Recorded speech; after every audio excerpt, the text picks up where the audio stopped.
Hello,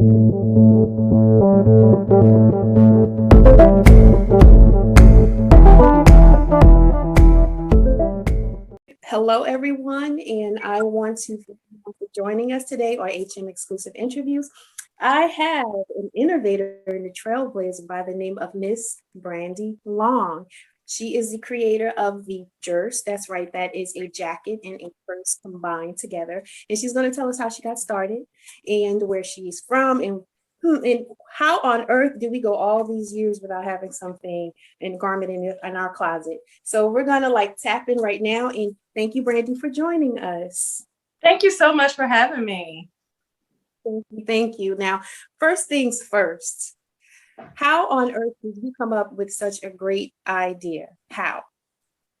So I went downtown one winter night, December. It was really cold. I had to park in the parking garage. And I was going to a bar, got there, I had my jacket in my hand. I had purchased a drink. I had my purse, and I love to dance. My inner ego is Beyonce. So I grabbed everything, went to the dance floor, and then I realized I cannot have fun on this dance floor because I have my jacket, I have my purse, and I have my drink. I just can't do it. I was like, there's got to be a better way. So I went online and I searched, is there some type of fashionable jacket that turns into a purse or something for those cold nights, or even restaurant days, date nights and things like that? What is there anything? And so I started Googling and nothing came up. And I'm like, how can this not be? Someone in the fashion world should have had something like this. So I started there, and then I started folding up jackets. I'm a chemist. I have my degree in chemistry, so I'm far from the fashion world. So I started by folding up jackets and trying to figure out how I can go about that. After that, I grabbed the sewing machine, and it was horrible. I tell you, the first one was horrible. So I decided what I'll do is I'll go to the store, I'll purchase a jacket, and I'll purchase a purse, and I'll glue it all together, and I will call some manufacturers, and I'll see if they can put this together for me. And that's literally how it came about. I literally glued some stuff together.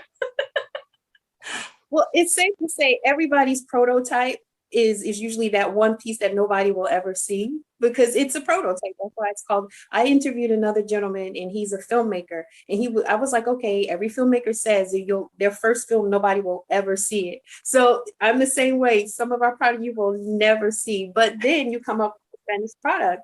How long was that process to get the company to actually put it together for you, and then for you to start marketing it? How long did that take? So I started this in December of 2017, and it took me almost a year to go through different fabrics. I was new to that world. So, I was trying to find something that didn't wrinkle so badly, once it's folded up.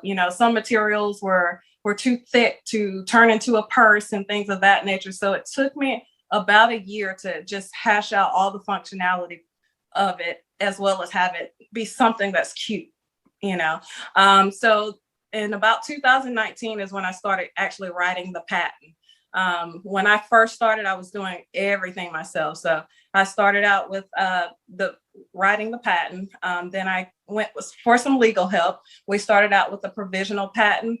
The provisional patent gives you about a year to have it fully patent.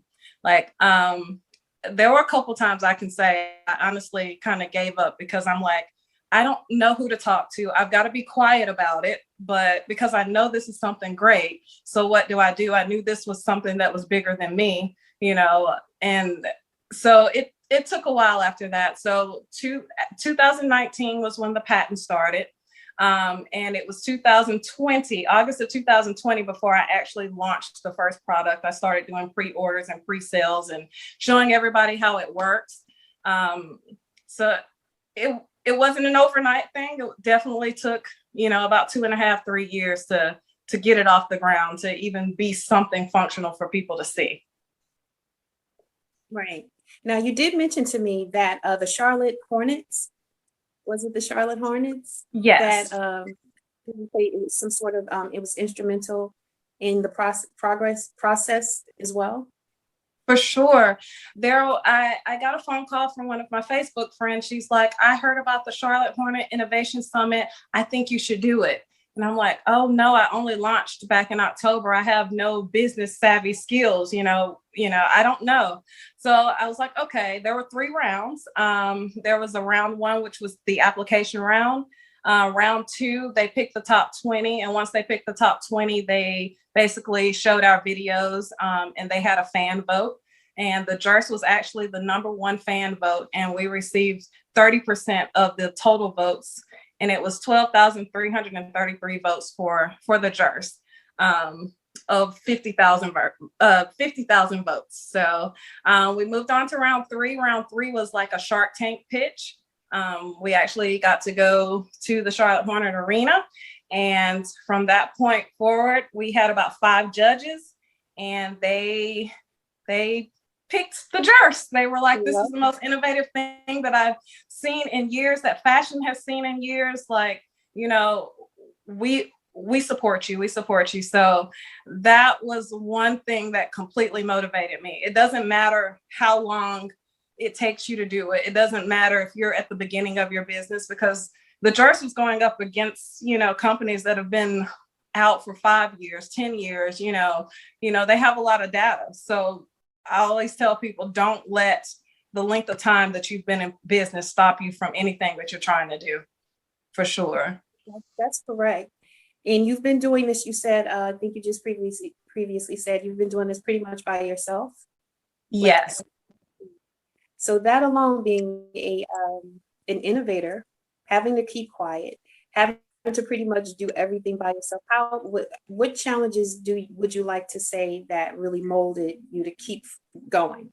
I know you just said, like, don't give up, it takes a process, but what just really made you say, there's no way I'm going to give up now? Never. It's funny because it goes back to like probably about 15 years ago, before like Lyft and Uber came out.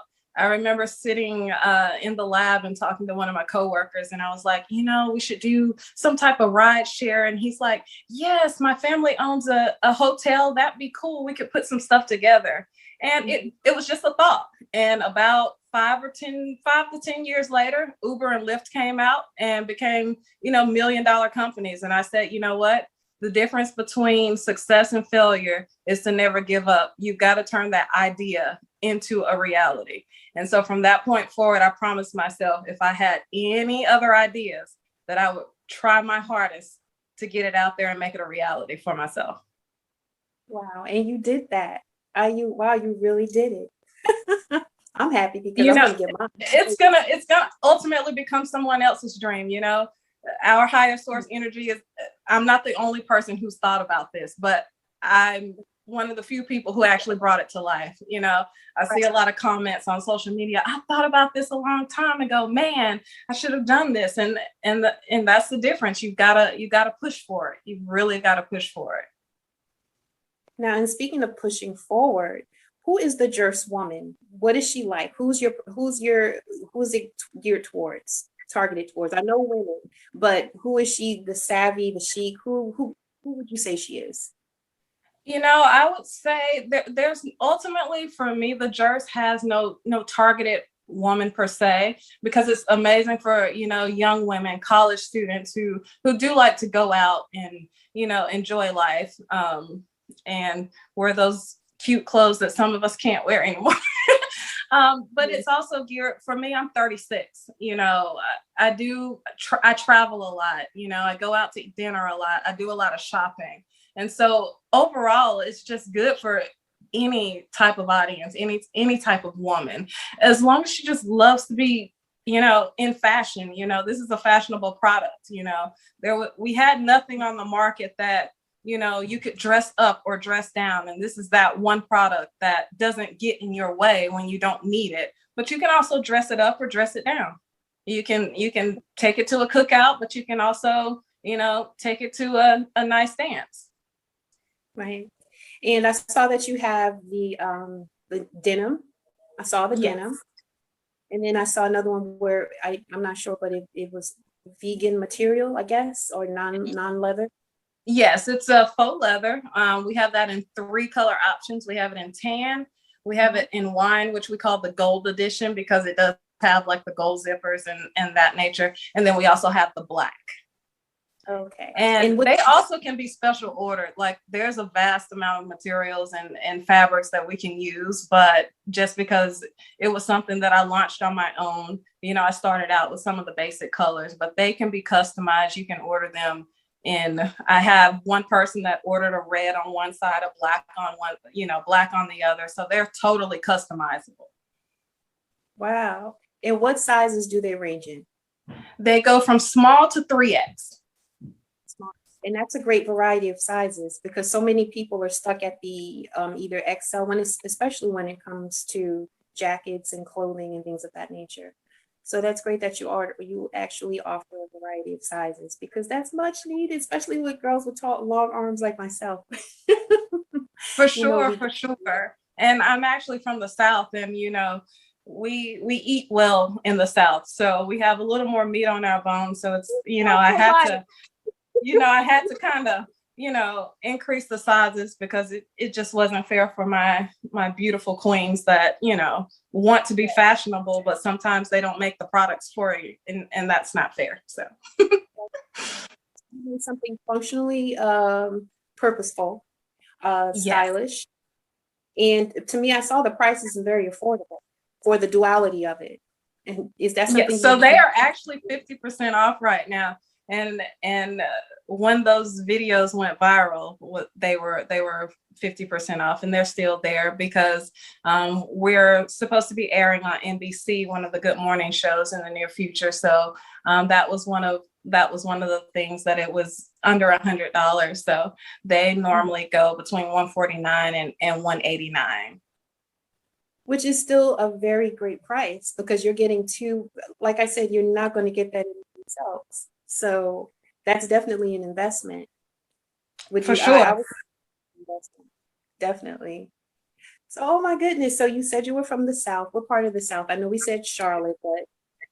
So I'm a military brat. So I was born in Germany, but I live in South Carolina and from South Carolina. So yeah, I'm a Southern girl. Yeah. You can tell by the polite way when you said us, when we like to eat our food, you put it very nice and elegant. Yes. How does your family feel about all of this? All the new notoriety, they've seen you've been doing this. How do they feel about that? So I have 3 boys, and I told them several years ago, I was like, I know you don't believe me right now, but this is going to be a product that's going to change your lives. And they're like, yeah, Mom, whatever, but it didn't really hit them until the Charlotte Hornet thing. And they're like, oh my goodness, Mommy was on TV, kind of thing. My husband has been so helpful. He's been helping pack boxes, it has been a little change, because since the viral video, I went from having, a little bit of time to spend with everybody to absolutely no time. And so that's kind of been an adjustment. My mom may call sometimes and, hey, you want to run here with me? And I'm like, I can't. I know it probably doesn't look like I'm doing something, but I promise you I'm doing something. So that's been a little transition. But I think everybody's adjusting pretty good. Well, I think they got to start adjusting now, because I don't think this is going to stop anytime soon. But I really do think that this is going to catapult. I see you right up there with the young woman that she made many years ago called Spanx, where no one else was making them. And it took off one little section, and then it's never gone down. So I pretty much feel this is where your innovation is going to go too. So the adjustments are being made now for what I think the future will be. And I appreciate everybody this is my emotional moment, because I'm a crybaby, but to work so hard on something and to see people just absolutely love it. I went from working one week to telling my boss, hey, listen, I've got to quit. Like I've got to work on my dream. I've got to take that step. And he's like, do you want to take a leave of absence? And I'm like, no, because that means I don't believe in myself. So, I just really appreciate all the love. Like, I don't know, it's been so heartwarming. The messages, I'm like, hey guys, I was a 1-woman show up until, a few weeks ago. Please bear with me. it's going to be 4 to 6 weeks, and everybody, like, I can tell you I've had one cancellation out of the thousands that have been sold, because everybody's like, we understand. So it's just to have that much outpour of love in a world where you kind of never know how people act. I'm so appreciative and so grateful for the support of everybody's shares, tweets, purchases, just everything. I mean, it's the world that changed my life, so I really appreciate that. Absolutely. And it's well deserved. And I read a quote, and one quote said, when you make it for one specific reason, it may work. But if you make it for purposeful use for everyone, it will always work. And I think that goes to say you took something for yourself and said, no, I know I can't be the only one. And obviously it's your time. So, and it's a well thought out process. You took your time, and I'm thankful that you never gave up. So I'm glad that you did it. And like I said, it's not going to stop. So I wanted to get you first to get my interview, because there's going to be a point in time where you're not going to obviously be a little bit available, because it's going to, like, I see you in different stores, actually. I see you, I don't know what your plans are, but I see you in different outlets. Is that something that you're exploring as well? Different Yes. vendors, or you want to just, it'll definitely be going into stores. That's definitely what you should be seeing within the next year and things of that nature. It's just a matter of getting my feet wet. It's scary because there's sharks out here. There's, that's scary, especially, I guess I feel like I have a good heart most, and you don't want people to kind of get over on you and things of that nature. So, they will be going into stores. We're looking at partnering with a couple sports type vendors and things of that nature to, place their emblems and things like that on the Jurse, and turn the Jurse into some different sports bags and things of that nature. So, and we also have more coming out. Of course, like I said, it was just me. So I've had, the man's version that's ready to go. There's a kids version coming out. There's also a hoodie version coming out. So I have so many people like, some of us don't like to be girly girls, but trust me, they're all ready. They've all been sampled. It's just a matter of pushing it out there. It was just one thing at a time, one customization at a time. So I think now it's really time to start adding to the line. So you guys will start seeing that come onto the website for pre-orders and things of that nature in the near future. Wonderful. So Brandi, just tell them right now where they can actually purchase the Jurse. You can purchase the Jurse at thejurse.com or belongfashion.com. They both will take you to the very same place. Thejurse.com is much easier to remember. But if you love me, belongfashion.com, you can remember that one too. And one more thing, what are your social media handles where they can follow you and support you and hashtag and retweet? All subscribe, social media handles are b.longfashion or b.longfashion collection on Facebook. Okay. That's on Twitter, that's on Instagram, TikTok, and Facebook. Great. So I'm so glad that you joined us today. I'm so proud of you. Thank you for inspiring me to keep on going and doing what I'm doing, and a lot of other women that have something on their mind, but they're not quite sure. You just solidified everything, that it takes time, but when you stick to it, it will come into fruition. So thank you so much. Thank you for joining us today. Thank you so much for having me. I really appreciate it. This is one of my first few interviews, so bear with me. Thank you. Thank you so much, Brandi. Thank you.